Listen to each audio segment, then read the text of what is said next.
안녕하세요. 경제를 말하다입니다. 피규어 AI는 휴머노이드 로봇을 개발하는 스타트업입니다. 최근 6억 7,500만 달러, 하나로는 약 9천억 원 정도의 자금을 조달해서 기업 가치를 26억 달러, 한화로는 3조 4,700억 원 정도로 끌어올리는 데에 성공을 합니다. 이 투자 라운드에서는 마이크로소프트, 오픈 AI, 아마존의 창립자인 제프 베이조스, 엔비디아, LG 이노텍, 그리고 삼성도 투자에 참여했습니다. 그만큼 관심이 높은 거예요. 이 피규어 AI는 휴머노이드 로봇을 위한 차세대 AI 모델을 개발하기 위해서 오픈 AI와 제휴를 하고 있습니다. 그리고 데이터 센터는 마이크로소프트의 애저 클라우드를 활용하고 있죠. 이 스타트업은 지난해 AI 기반의 범용 휴머노이드 로봇 피규어 제로원을 처음 공개해서 시장의 주목을 받았습니다. 그리고 휴머노이드 로봇이 노동력 부족이 심각한 제조, 운송, 물류, 창고, 소매업 등에서 활용이 될 수 있다라고 밝혔죠.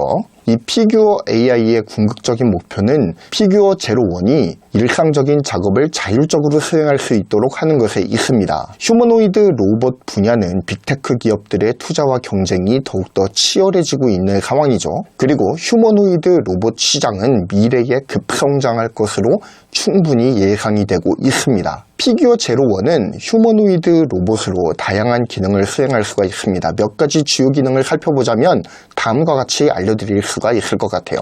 먼저 휴머노이드답게 자율적인 이동이 가능합니다. 피규어 제로원은 환경을 탐색하고 장애물을 피해서 자율적으로 이동할 수가 있어요. 그리고 물건 집어들기, 물건을 인식하고 집어들 수 있고 또한 물류 및 창고 작업에 유용하게 사용될 수가 있습니다.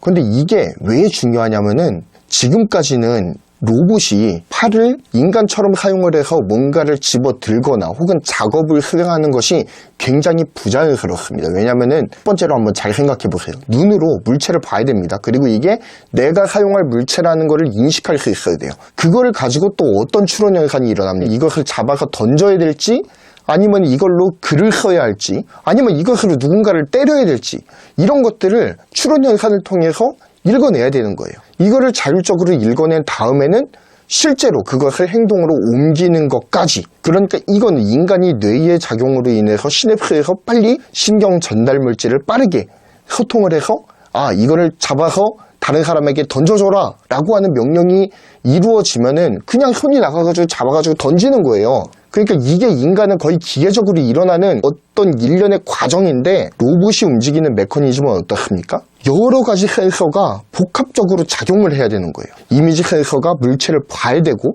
AP에서 이것은 내가 사용할 물체라는 것을 인식을 해야 되고 팔한테 명령을 내어서 그 물체를 집어들게 해야 되는 것이고 그리고 실제로 이 팔의 각 관절에 달려있는 이 모터를 실제로 움직여서 관절이 작동하게 만들고 물체를 집어들게 만들고 던지는 데까지 연결이 돼야 된다는 거죠. 이 굉장한 상호작용이 인간은 물 흐르듯이 그냥 1초 이내로 다 끝나버리지만 이 기계가 이것을 수행하는 데 있어서는 상당히 많은 제약이 있었던 것이 사실입니다. 그런데 이 피규어 제로원은 어느 정도 물체를 인식하는 것도 가능하고 이것을 무엇을 해야 될지 추론 연산하는 것도 어느 정도 가능하다는 거죠.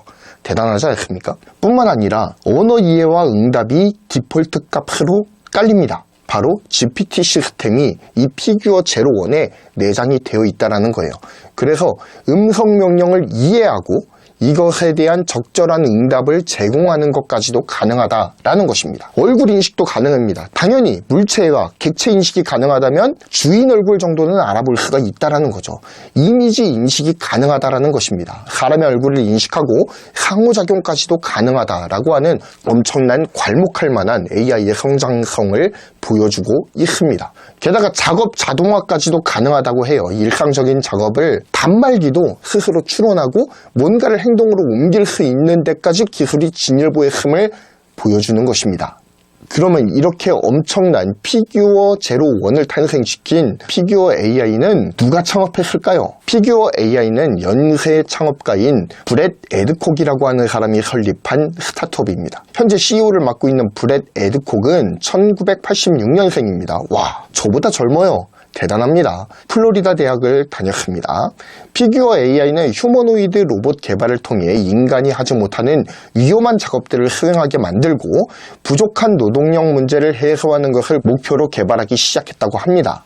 많은 전문가들이 휴머노이드 로봇이 인간 활동의 많은 부분들을 대체할 것이다 라고 예측을 하고 있는데, 그렇다면 어떤 분야에서 피규어 제로원과 같은 휴머노이드 로봇이 사용되게 될까요? 휴머노이드 로봇은 인간과 유사한 형태와 기능을 가집니다. 주로 인간과의 상호작용과 연구, 엔터테인먼트 등에서 활용될 수가 있을 거예요. 몇 가지 주요 분야를 살펴보겠습니다. 먼저 서비스 분야입니다. 가정에서는 로봇 청소기, 음식 배달 로봇도 있을 수 있겠고요. 또 언어 학습 로봇 등이 가정에서 활용될 수가 있겠죠. 아이들에게 언어를 가르치는 것도 이제는 로봇이 수행하게 될 것이라는 겁니다. 또 우리가 쉽게 예상할 수 있는 서비스직이 무엇이 있을까요? 호텔이라든지 식당에서도 활용이 되겠죠. 고객 응대라든지 음식을 서빙한다든지 청소, 안내 등에 이 휴머노이드 로봇이 활용이 될 거예요. 병원 및 의료에도 휴머노이드가 동원이 될 겁니다. 환자를 돌봐주기도 하고 의료기기의 운반, 수술 보조 등에 이 휴머노이드들이 사용이 될 거예요. 자, 두 번째는 연구 분야를 들 수가 있는데, 첫 번째는 인지과학입니다. 이 휴머노이드 로봇을 통해서 인간의 인지 능력과 상호작용을 연구할 수가 있어요. 휴머노이드 로봇에 탑재되는 AI 반도체가 거의 뇌와 유사한 방식으로 운영이 되는 뉴로모픽이 탑재될 가능성이 굉장히 많거든요. 자, 그렇다면 역으로 사람이 사람의 뇌를 직접적으로 열어보는 것에는 굉장한 한계가 있지 않습니까? 뭔가 대수술을 해야 되는 경우가 아니고서는 사람이 사람의 뇌를 직접 열어볼 기회가 별로 없습니다. 하지만 이 뉴로모픽 반도체를 탑재한 휴머노이드 로봇이 있다면 역으로 사람의 뇌가 어떻게 활동을 하게 되는지에 대한 연구도 가능하게 될 겁니다. 두 번째는 생체 역학이 있겠죠. 인간의 움직임과 근육 구조를 모방해서 연구를 하게 됩니다. 자, 그리고 생명공학에도 휴머노이드가 분명히 활용이 되겠죠. 의료용 휴머노이드 로봇은 진단, 치료, 재활 등에 활용이 될 것입니다. 자, 그리고 세 번째는 엔터테인먼트 분야에서도 심심찮게 이 휴머노이드들이 활약을 하게 될 것 같아요. 영화 및 TV에서 특수효과 팀이라든지 아니면 스턴트라든지 캐릭터 연기 등에서 이 휴머노이드 로봇들이 대체품으로 사용될 가능성이 높아집니다. 물론 지금보다 훨씬 더 발전된 단계의 로봇이어야겠죠. 뭔가 진짜 인간이 하는 듯한 액션들이 나와야 되잖아요. 그러려면 지금 상태의 휴머노이드로는 조금 어렵고 좀 더 기술이 진일보해서 진짜 인간과 유사한 움직임을 갖게 되었을 때, 그때에는 스턴트라든지 액션 연기도 가능하게 될 것이다 라고 예상을 할 수가 있게 되는 것이죠. 자, 그리고 테마파크에서도 사용이 가능할 텐데요. 이 휴머노이드 로봇 캐릭터가 관람객과 상호작용을 하기도 하고 뭔가 미아를 찾아주기도 하고 그런 중대한 역할들을 많이 수행하게 될 것입니다. 자, 최근 BMW에서는 자동차 생산 라인에서도 사람의 신체와 형태가 비슷한 이 휴머노이드 로봇을 투입하기로 결정을 했죠. 이를 위해 캘리포니아의 스타트업 피규어 AI와 협업을 해서 범용 로봇을 생산 라인에 배치할 예정입니다. 이러한 계획은 테슬라가 더 먼저인 것 같아요. 이 테슬라봇 있지 않습니까? 이 테슬라봇을 테슬라의 생산 라인에 배치해서 일을 하게 만드는 것이죠. 그러한 계획들은 지금도 계속해서 진행이 되고 있는 것으로 알고 있습니다. 어쨌든 이러한 휴머노이드 로봇은 사람과 비슷한 수준의 신체 스펙을 가지고요. 5피트 6인치, 약 170cm 정도의 신장과 몸무게 60kg을 가지고 있습니다. 힘은 20kg의 물체를 들 수 있도록 세팅이 되어 있고요. 편하게 걷는 수준으로 약 1.2m/s의 속도로 이동하도록 세팅이 되어 있습니다. 이 로봇은 자동차 생산 라인 외에 다양한 산업에서 활용이 될 수가 있겠죠. 또한 생산 효율의 증대와 가격 부담 완화를 목표로 하고 있습니다. 아무래도 로봇이 사용되는 만큼 인건비가 줄어들게 될 테니까 기본적으로는 생산 단가의 하락을 초래할 수가 있을 것입니다.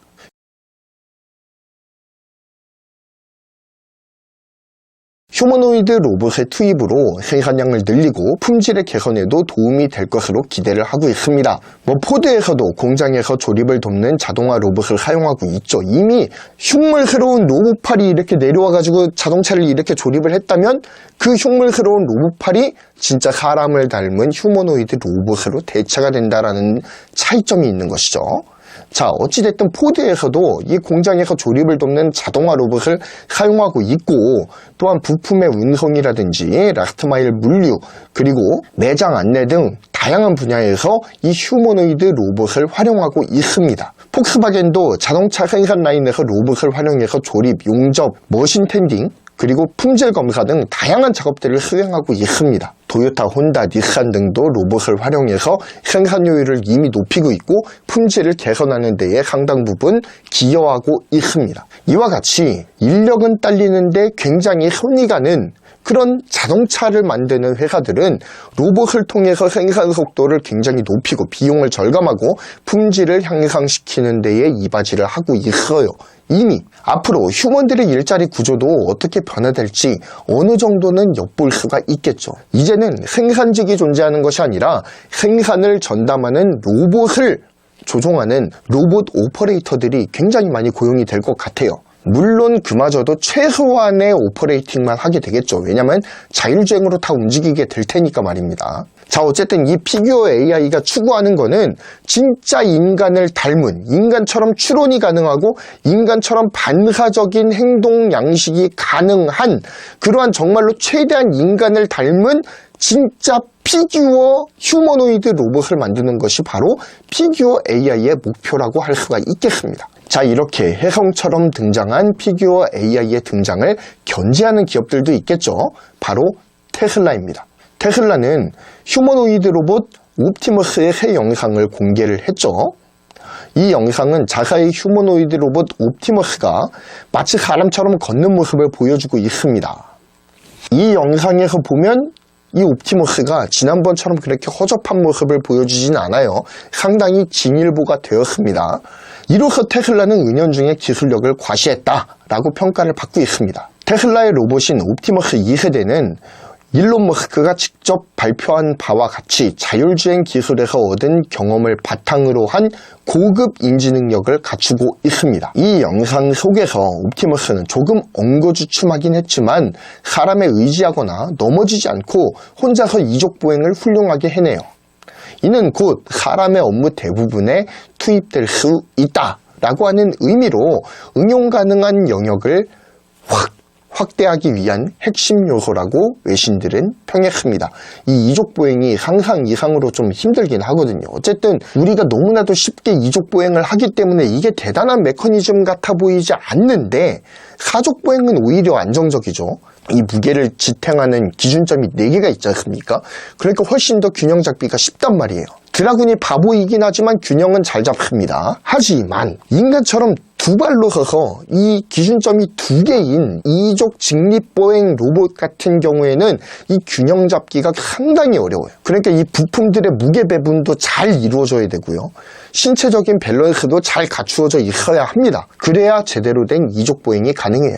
한마디로 옵티머스가 이족보행하는 모습을 별다른 무리 없이 촬영을 했다라고 하는 것은 이제 이 옵티머스가 조금만 더 발전하면 인간이 투입돼서 일하던 제조 라인에 일대 혁신을 가져올 수 있는 엄청난 가능성과 잠재력을 보유하게 될 것이다 라고 하는 의미인 것입니다. 피규어 AI가 집힌 이 휴머노이드 로봇 시장에 부른 여러 기업들의 경쟁과 수많은 스타트업들의 탄생을 예고하고 있죠. 자, 그리고 휴머노이드 로봇은 마지막으로 반도체 기업들에도 굉장한 수혜가 이루어지게 될 겁니다. 자, 첫 번째, 뉴로모픽 반도체 분야가 폭발적으로 성장할 거예요. 어쨌든 이 휴머노이드 로봇이 스스로 추론 연산을 통해 가지고 어떠한 작업을 수행하기 위해선 사람의 뇌와 비슷한 구조의 사고와 비슷한 구조의 기전을 가지는 뉴로모픽 반도체의 성장이 반드시 따라와야지 가능하다라고 하는 것이죠. 자, 지금도 오픈 AI에서 챗GPT를 돌리면 어느 정도의 딜레이가 있잖아요. 이게 왜 그렇습니까? 클라우드 서버에서 받아오기 때문에 그런 거예요. 그런데 이거를 마치 사람의 뇌가 작용을 하듯이 온디바이스 AI로 로봇이 혼자 추론 연산을 통해서 각종 작업을 할 수 있다면 대단해지겠죠.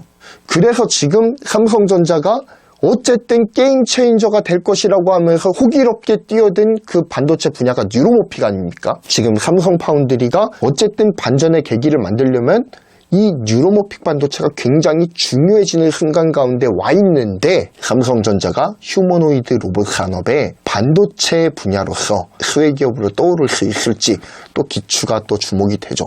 자, 그리고 온디바이스 AI를 하려면 뭐가 필요할까요? 고성능의 메모리 반도체도 필요합니다. 삼성전자, SK하이닉스, 마이크론 이 메모리 3대장이 또다시 수혜의 물망에 오를 가능성이 있겠죠. 그리고 지금은 어떤 시대입니까? 엔비디아의 시대이죠. 추론 연산이 가능한 뉴로모픽 반도체가 완벽하게 개발되지 않는다면 앞으로도 꽤 오랜 시간은 엔비디아의 세상이 될 겁니다. 자율주행 휴머노이드 로봇 어디에서 엔비디아 냄새가 풍겨오지 않으십니까? 엔비디아가 이 시장에 뛰어들지 않을 이유가 없다라는 거죠. 그리고 어느 정도의 기술력도 갖추고 있습니다. 왜냐면은 엔비디아 오토라는 걸 했거든요. 자동차에 들어가는 자율주행 칩을 만든 경험이 있는 회사가 엔비디아입니다. 그러니까 어떻겠습니까? 이 자율주행 휴머노이드 로봇에 들어가는 추론 연산 칩도 개발하기는 굉장히 수월할 것이다 라고 여겨집니다. 자, 좀 이렇게 반도체 회사에까지 휴머노이드 로봇이 가져오게 될 산업의 변화들에 대해서 살펴보았고요. 휴머노이드 로봇 산업에 대해서 짚어본 저는 경제를 말하다 강성무였습니다. 감사합니다. 구독, 좋아요, 알림 설정 부탁드릴게요. 감사합니다.